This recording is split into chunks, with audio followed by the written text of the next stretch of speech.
Today we're going to have a look at cropping using Adobe Photoshop. So I've got my original image here and I'm not quite sure on the composition, and one of the great ways to correct this is by using the crop tool. So if you go down the left hand side of your screen, you will see your toolbar, and here we have the crop tool. It looks like two kind of corners on top of each other. If you click on that and then click in the middle of your photograph, you'll see a grid comes up. If I go to move this now, I can change the ratio of my crop to whatever I want it to be. So I can make my image very long and thin, or very kind of short and fat. What I actually want to do is stick to some specific ratios.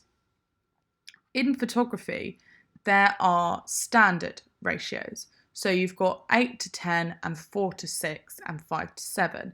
These are all standard print sizes, so if you go out and buy a picture frame, odds are there'll be one of those ratios. When you go into the ratio section on Photoshop, you've got two blocks. You've got this block here, and then the block below. I generally would ignore this block below because it will change the size of your file, and you might end up with a very, very small file size, which is going to go really pixelated. So stick with these ratios up here. Now it's got original ratio, which is the ratio of my original photo. So if I bring that in now, it's going to keep it the same amount of kind of long and skinny. If I put it on 1:1 square, it's going to go square, and so on and so forth. For this image, I'm going to use square because I think it fits my composition the best.